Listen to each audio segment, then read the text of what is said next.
본문의 말씀입니다. 마태복음 6장 31절에서 34절 말씀.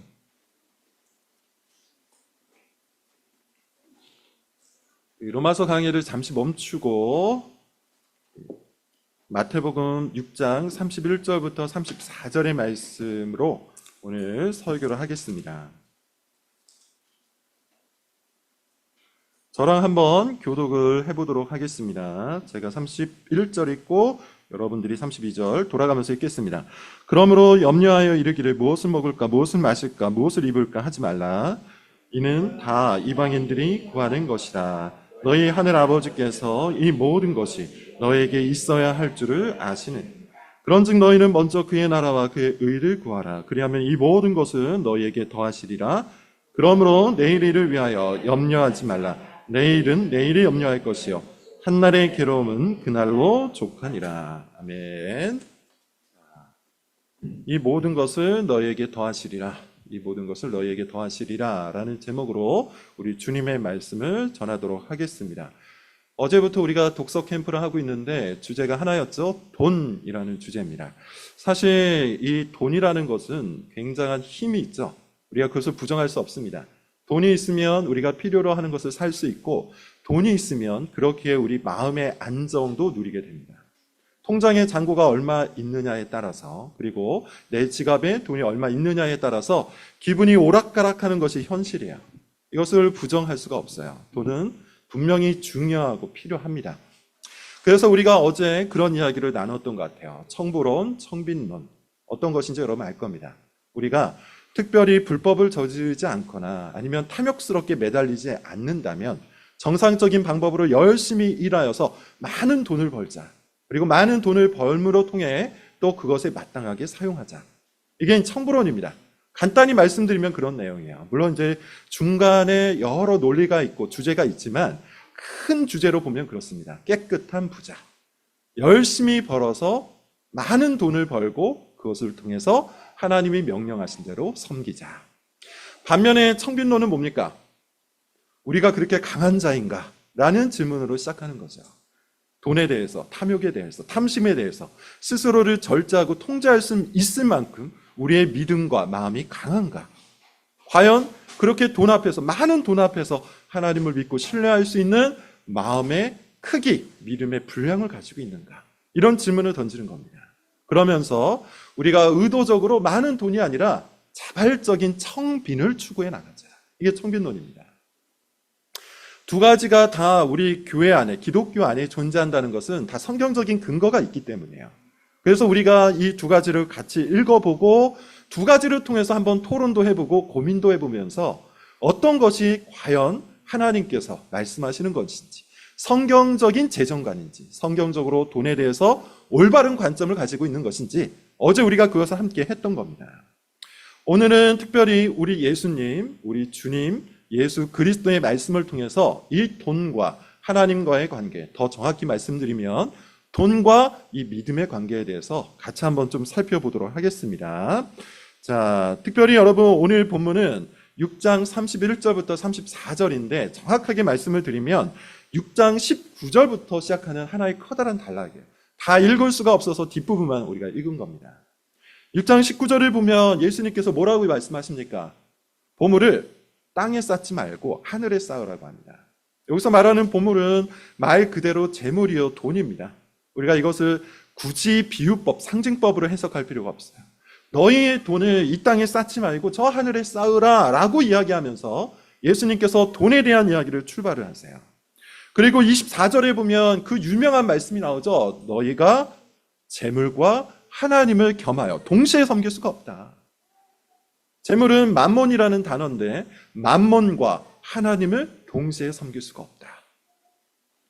그러고 25절부터 32절까지는 어떤 이야기가 나옵니까? 핵심적인 주제는 딱 하나인데 염려예요. 근심이에요. 걱정이에요. 무엇을 먹을까? 무엇을 마실까? 우리가 어떤 집을 사야 되는가? 어떤 차를 사야 되는가? 어떻게 하면 먹고 살 수 있는가? 어떻게 하면 지금보다 더 풍요롭게 걱정하지 않고 잘 먹고 잘 살 수 있을까? 내 앞날이 돈에 의해서 안전하게 되기를 꿈꾸는 사람들에 대한 이야기가 나오는 거죠. 그러면서 예수님은 이렇게 말씀하십니다. 그렇게 하지 말아라. 그렇게 하지 말아라. 너희들의 앞날을 무엇을 먹고 무엇을 마실까? 자신의 생활과 생존과 성공과 부유한 삶에 대해서 돈에 의지하지 말아라. 돈을 통해서 앞날의 안전과 평안을 구하지 말아라. 말씀하시기를 이렇게 얘기합니다. 공중의 새를 봐라. 들의 백합화를 봐라. 공중의 새도 하나님이 먹이시지 않느냐. 들의 백합화도 하나님이 입히시지 않느냐. 하물며 하나님의 자녀인 너희일까 보냐. 그리고서 오늘 본문이 나오는 겁니다. 이 모든 것들은 이방인이 구하는 것이라. 다시 말하면 믿음이 없는 사람들이 구하는 것이라. 그리고서 오늘 본문에서 가장 유명한 말씀, 너희는 먼저 그의 나라와 그의 의를 구하라. 그리하면 이 모든 것을 너희에게 더하시리라. 이런 커다란 맥락, 이런 커다란 단락의 주제를 여러분 이해하셔야 됩니다. 그럴 때 오늘 본문에 대해서 우리가 제대로 이해를 할 수가 있어요. 자, 흐름을 다시 한번 정리를 해볼게요. 맨 처음에 어떤 이야기가 나왔다고요? 만몬, 돈 이야기가 나옵니다. 그 다음에 염려 이야기가 나옵니다. 그리고 마지막으로 하나님 나라 이야기가 나오죠. 이 흐름 속에서 여러분 우리가 살펴볼 수 있는 주제는 딱 하나입니다. 그건 뭐냐면 내일을 향한 염려, 앞날을 향한 염려는 사실상 재물에 대한 집착과 신뢰로부터 나온다는 거예요. 재물을 믿고 의지하기 때문에 돈이 결국 내 앞날을 안전하고 평안하게 해줄 것을 믿기 때문에 늘 돈 문제로 염려를 한다는 겁니다. 무엇을 먹을까, 무엇을 마실까. 그러면서 예수님께서 하시는 말씀이 뭡니까? 결국 우리는 둘 중 하나다. 내 앞날을 누구에게 맡길 것이냐. 만몬, 재물, 돈에게 내 앞날을 맡길 거냐. 아니면 하나님에게 내 앞날을 맡길 거냐. 하나님께서 나를 먹이시고 입히시고 돌보시고 나의 모든 앞날을 안전하고 평안하게 하실 것을 정말로 믿느냐? 그렇다면 먼저 그의 나라와 그의 의를 구하라. 이런 논리로 가는 거죠. 그러니 여러분 사실 오늘 본문은 돈에 관한 일반적인 규칙을 주고 있는 것이 아니라 결국 우리 심령의 문제를 건드리고 있는 거예요. 우리 믿음의 문제, 우리 마음의 문제, 더 나아가서 우리 존재의 문제를 건드리고 있는 거죠. 너는 과연 무엇을 믿고 신뢰하는가? 너는 정말 하나님이 살아계신다는 것을 믿는가? 더 나아가 그 살아계신 하나님이 너의 아버지 되심을 믿는가? 이걸 믿고 있는 거예요. 그래서 중간에 이런 말이 있는 거죠. 하물며 너희일까 보냐. 하물며 너희일까 보냐. 하늘의 아버지께서 너희를 먹이고 입히시지 않겠느냐. 사실 여러분 이 신뢰의 문제, 이 믿음의 문제, 우리 심령을 건드리는 이 문제는 돈이라는 주제만, 돈이라는 이 특정한 주제 안에만 있는 것은 아니죠. 모든 것들이 다 그러합니다. 다시 말해서 오늘 본문의 말씀은 결국 우리가 진정한 믿음을 소유한 사람인지 그리고 그 믿음을 발현하고 있는 사람인지를 묻고 있는 거예요. 종교개혁자 존 칼빈은 마태복음 6장 24절 오늘 본문을 주석하면서 이렇게 얘기합니다. 재물이, 돈이 마음의 왕좌를 차지하는 순간 하나님은 이미 그 권위를 잃은 것이다. 돈이라는 것이 우리 마음의 중심에 딱 들어와 있는 순간 하나님은 이미 그 마음의 중심에서부터 밀려난 거예요. 그리고 하나님이 우리 마음의 중심에서 밀려났다는 얘기는 사실 뭘까요? 하나님이 없는 거죠. 이것은 내가 돈을 얼마나 가졌는가의 문제가 아닙니다. 내가 얼마만큼 소유했는가의 문제가 아닙니다. 그 재물이 내 마음에 어디에 자리 잡고 있는가의 문제예요. 오늘 본문이 우리에게 묻는 질문도 정확히 이겁니다. 특별히 여러분, 우리가 살아가고 있는 이 시대, 자본주의 이 시대에는 돈 문제가 훨씬 더 예민하죠. 그리고 적나라합니다. 더 날카로워요. 예컨대 요즘 어떻습니까? 주식 문제가 굉장히 많이 나오잖아요. 그래서 반도체 랠리가 일어났다고 해서 많은 사람들이 거기에 막 달려들었어요. 그리고 그로 인해서 큰 수익을 얻은 사람도 있지만 후발주자들은 또 어때요? 폭락으로 인해서 또 많은 손실을 얻게 됩니다. 이런 오르락 내리락을 통해서 사람들이 어떻게 되죠? 그 시선이 주식 창으로 넘어가죠. 그것을 보고 앉으면서 빨간불이 올라서면 마음이 좋았다가 파란불로 내려앉으면 또 마음이 안 좋아져요. 하루 종일 그래서 시세창을 들여다봅니다. 뉴스도 관련된 것들만 찾는 거죠. 반도체 관련해서 앞으로 어떻게 될 것인가, 오를 것인가, 내릴 것인가, 이 반도체 랠리가 1년이 될까, 2년이 될까. 그러면서 매도 버튼을 눌러야 되냐, 매수 버튼을 눌러야 되냐, 항상 그것들을 생각을 하는 겁니다. 오늘날 우리가 살아가고 있는 이 세상은 돈이라는 것이 수치로서 모바일을 통해서 늘 볼 수가 있기 때문에 꼭 주식이 아니더라도 우리의 은행 계좌도 모바일을 통해서 늘 볼 수 있잖아요. 그러다 보니까 숫자를 통해서 순식간에 우리의 마음을 빼앗아가죠. 그런 의미에서 예수님 당시보다 재물에 관한, 돈에 관한 예민함이 오늘날 훨씬 더 높아졌어요. 예수님 당시는 어떻습니까? 재물이라는 것이 고작해야 곳간에 쌓여있는 쌀 정도잖아요. 오늘 농사가 얼마나 잘 됐는가 정도잖아요. 포도나무에 과일이 많이 열렸는가 적게 열렸는가 이 정도였잖아요. 근데 지금은 그렇지 않아요. 수치를 통해서 아주 명확하게 나타나기 때문에 많은 사람들이 그 숫자를 보면서 마음이 오르락내리락 해요. 하루에도 수없이 왔다 갔다 합니다. 마음의 왕자에 돈을 놓고 살아가는 사람들이 너무나도 많이 있다는 것이죠. 여러분, 이것은 이방인들, 그러니까 교회 밖에 있는 불신자들을 향한 말씀이 아니라는 걸 여러분 기억하셔야 돼요. 오늘 본문은 정확히 누구에게 하시는 말씀입니까? 예수님의 말씀을 듣고 있는 제자들이에요. 예수님을 찾아와서 산 밑에 있었던 예수님을 따랐던 무리들이에요. 그들에게 예수님이 이 말씀을 하고 있는 겁니다. 너희는 돈과 하나님 중에 무엇을 섬기고 있는가?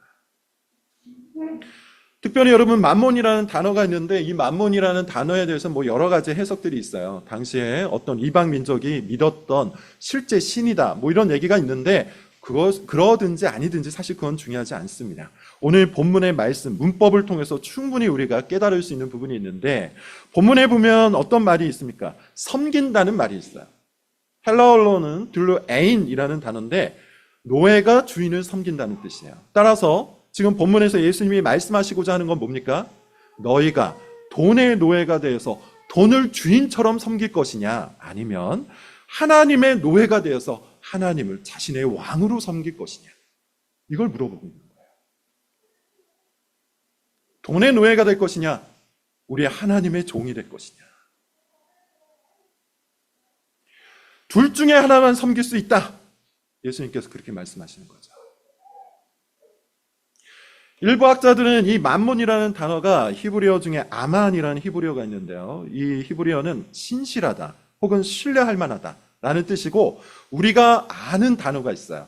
아멘이라는 단어입니다. 아멘. 이 아멘이라는 단어와 뿌리를 같이 한다 이렇게 얘기합니다. 만약에 이 해석이 맞다면 사실 여러분, 이 만몬이라는 것이 결국 우리로 하여금 무엇을 자꾸만 끌어내는 겁니까? 자기 자신에게 동의하도록 끌어내는 힘이 있는 신이라는 것이죠. 아멘. 아멘이 무슨 뜻이라고 그랬어요? 동의합니다라는 뜻이잖아요. 그러하기를 원합니다라는 뜻이잖아요. 우리가 말씀을 읽고 맨 마지막에 아멘이라고 하는 이유는 정말 그러합니다, 그 말씀에 동의합니다라는 그런 뜻이에요.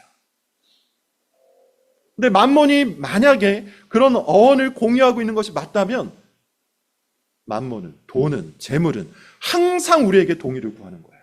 봐봐, 내 말이 맞지? 어때? 내 말이 맞잖아. 돈이 있으니까 편하잖아. 돈이 있으니까 안심이 되잖아. 돈이 있으니까 네 앞날이 창창하잖아.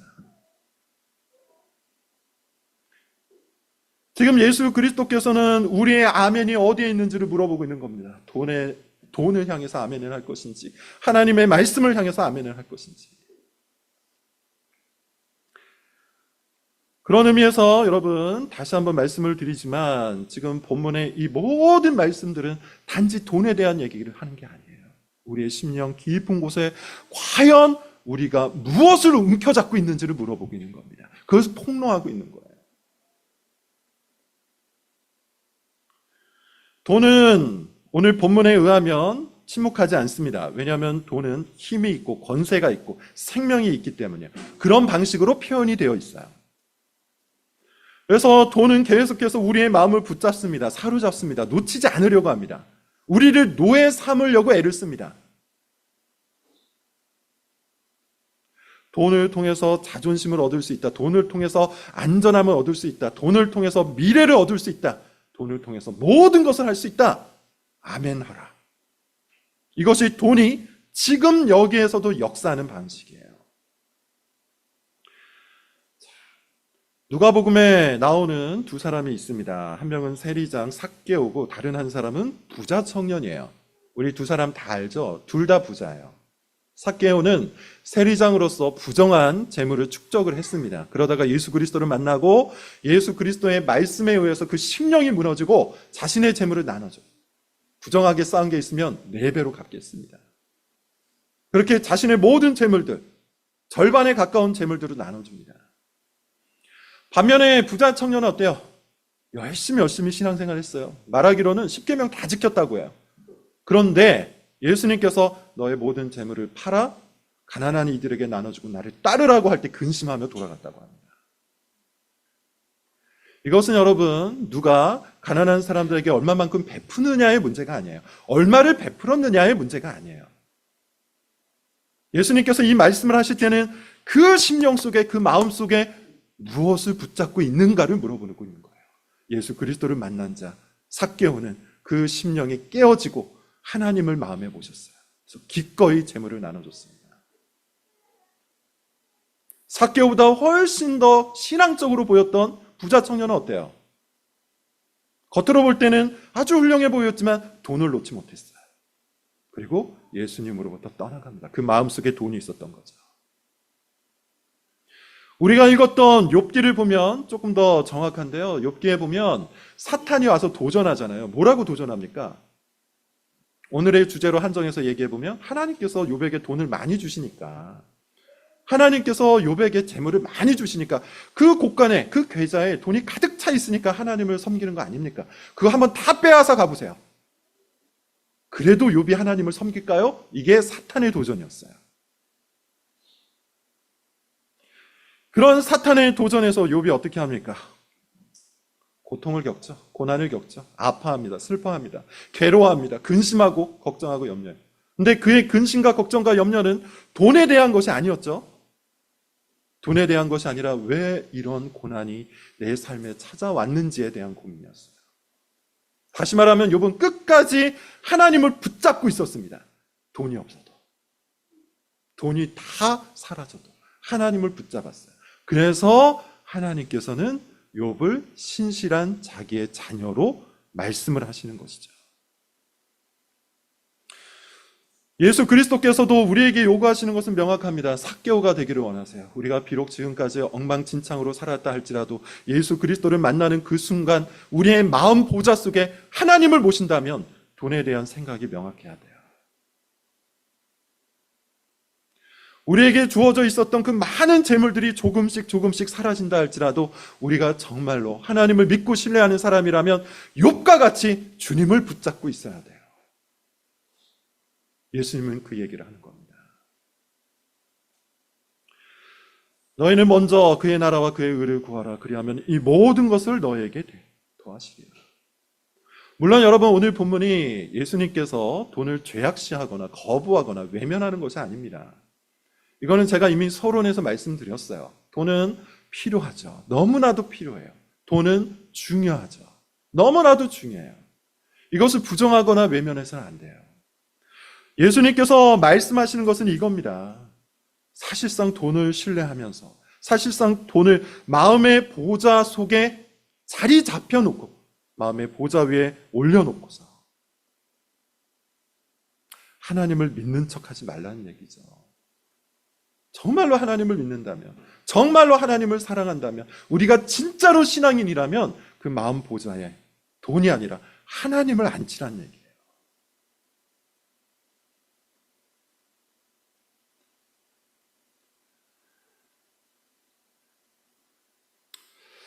여러분, 오늘 본문의 말씀을 다시 한번 눈여겨서 잘 보십시오. 너희는 먼저 그의 나라와 그의 의를 구하라고 하죠. 두 가지를 적용하고 오늘 설교를 마무리 짓도록 하겠습니다. 첫 번째, 먼저라는 단어에 주목을 해보세요. 이 먼저라는 단어는 이런 뜻일 겁니다. 말 그대로 문자적인 순서예요. 먼저 그의 나라와 그의 의를 구하라. 먼저. 돈을 구하는 일을 먼저 하지 말고. 우리는 항상 이런 생각을 할 때가 많아요. 지금 내 마음이 당장에 불안한데, 지금 내 인생이 당장에 흔들리고 있는데, 돈 때문에 그렇게 되고 있는데, 내가 무슨 신앙생활이냐? 내가 무슨 하나님이냐? 일단 내 삶과 내 마음을 평온하게 만들고 그리고 나서 하나님을 열심히 섬기겠다. 그러면서 평생을 돈에 얽매여서 삽니다. 돈을 쫓아갑니다. 돈이 우선입니다. 그런 사람들이 너무나도 많죠. 그런 사람들은 항상 어떻게 살 수밖에 없어요? 근심과 걱정과 불안, 오늘 본문에서 얘기하는 것처럼 그런 불안함 속에서 하나님을 믿고 의지하고 결단하고 승리하는 그런 삶보다는 자신의 불안을 달래기 위해서 처음에는 하나님을 의지하는 것처럼 보이지만 궁극적으로는 자꾸 어디로 향할 수밖에 없습니까? 그 불안을 잠재우기 위한 다른 방법들을 찾아 헤맬 수밖에 없어요. 근본적으로 그 마음속에 하나님이 없기 때문이에요. 어떻게 해야 될까요? 이 염려, 이 근심, 재물과 돈에 대한 모든 불안과 공포를 극복할 수 있는 방법은 오늘 본문이 명확하게 제시합니다. 먼저 주님의 나라와 주님의 의를 구하는 겁니다. 먼저 주님의 나라와 주님의 의를 구하는 겁니다. 그것을 최우선순위로 두는 겁니다. 이것을 위해서 여러분 결단하고 선택을 해보십시오.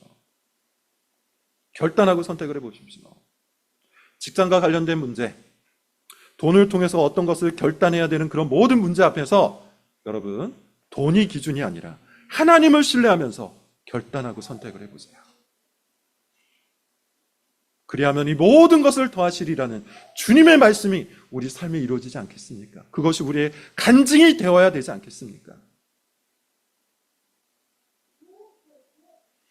반대로 하면 여러분, 우리 간증의 내용에는 뭐가 있을 수밖에 없습니까? 돈이 있을 수밖에 없는 거예요. 내가 이렇게 열심히 해가지고 돈을 많이 벌어가지고 지금 하나님을 위해서 섬기고 있노라 라고 이야기한다면 하나님에 대한 간증입니까? 돈에 대한 간증입니까? 돈에 대한 간증이잖아요. 그러나 내가 이런저런 상황 속에서 돈이 아니라 하나님, 그분의 나라와 그의 의를 위하는 마음으로 결단하고 선택했더니만 하나님께서 내 삶 속에 이와 같이 일하셨다. 이것이 믿음의 간증 아니겠습니까? 지금 여러분들이 돈과 관련해서 어떤 고민을 하고 있는지 저는 다 알 수 없습니다. 그러나 제가 드릴 수 있는 권고, 제가 드릴 수 있는 최고의 권면은 딱 한 가지입니다. 먼저 그의 나라와 그의 의를 구해 보십시오. 하나님께서 반드시 이 모든 것을, 먹을 것, 입을 것, 여러분들이 필요로 하는 모든 것들을 더하여 주실 겁니다. 왜냐? 그분은 우리의 아버지가 되기 때문이죠. 또한 여러분, 이 말씀, 먼저라는 말씀은 문자적인 의미도 있지만 더 정확하게 말씀을 드리면 결정권의 문제, 최종 결정권, 최종적인 권위의 문제 있습니다. 그것을 우리에게 이야기하고 있는 겁니다. 다시 말하면 하나님과의 우리 관계 속에서 하나님을 정말 나의 하나님으로 믿고 따르는지를 묻고 있는 이야기예요.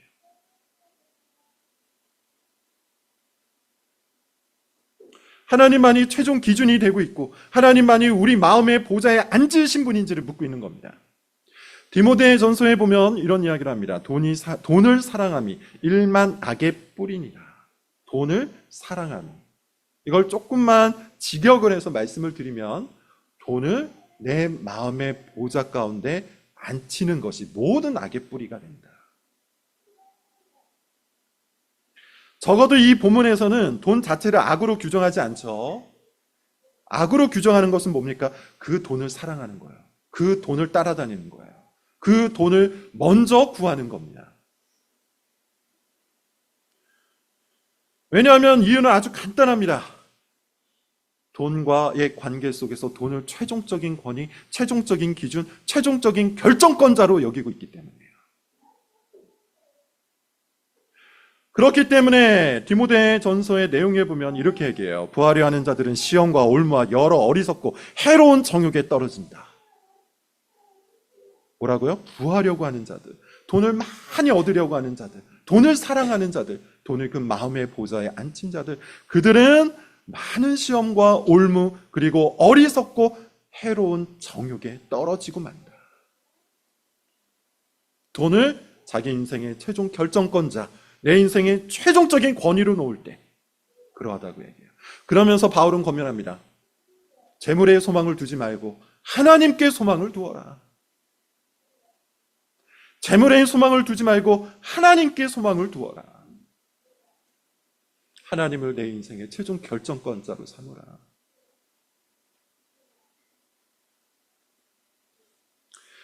물론 여러분, 이 원리, 특별히 돈과 관련된 성경적인 원칙 혹은 성경적인 규범은 모든 사람들에게 동일하게 완벽한 동일함으로 주어지는 것은 아닐 겁니다. 각각의 형편과 각각의 상황에 맞게끔 스스로가 적용해야 되는 요소가 분명히 존재해요. 모든 사람들에게 획일적으로 적용된다고 말씀드리는 건 아닙니다. 각자의 상황, 각자의 형편, 예컨대 내가 많은 가족들의 생계를 책임지고 있다면 그 사람은 아무래도 그 생계와 관련된 일들을 더 열심히 할 수밖에 없겠죠. 반면에 이미 어느 정도 안전하고 안심할 만큼 재물이 있는 사람들은 또 다른 선택을 해야 될 겁니다. 핵심이 뭡니까? 내가 진짜 무엇을 신뢰하고 의지하고 사랑하고 내 마음의 결정권자로 누구를 삼고 있느냐예요. 너희는 먼저 그의 나라와 그의 의를 구하라. 그리하면 이 모든 것을 너에게 더하시리라. 그러므로 여러분, 결단하십시오. 선택하십시오. 단호히 일어나십시오. 돈 문제 앞에서 내가 무엇을 선택해야 되는지를 여러분 결정하십시오.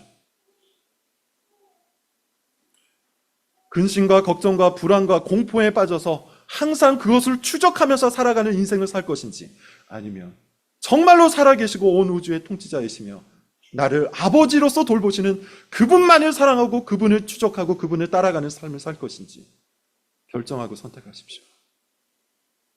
여러분의 마음의 보좌에 무엇을 앉힐 겁니까? 여러분의 통장 잔고가 여러분의 마음을 붙잡고 있습니까? 여러분의 주식 계좌가 여러분의 기분을 오락가락하게 만듭니까? 아니면 내가 하나님을 더 사랑하지 못하니 나를 슬프게 합니까? 내가 하나님을 영화롭게 하지 못했으니 나를 애끓게 만듭니까? 어떤 것이 여러분의 삶입니까? 예수님께서는 후자를 우리에게 요청하시는 겁니다. 다시 한번 말씀을 드립니다. 여러분, 청부론, 청빈론, 어디에 답이 있는지 정확히 알 수 없어요. 그거보다 더 중요하게 성경이 다루는 것은 우리의 아버지이신 하나님을 믿고 의지하고 신뢰함으로 결단하고 선택하여 먼저 그의 나라와 그의 의를 구하라는 겁니다. 그리고 주께서 우리에게 주신 약속을 풍성하게 누리라는 거예요. 그 약속이 뭐죠? 그리하면 이 모든 것을 너에게 더하시리라. 이 돈 문제 앞에서 우리 예수 그리스도의 말씀이 여러분의 마음을 지배할 수 있기를 바랍니다. 기도하겠습니다.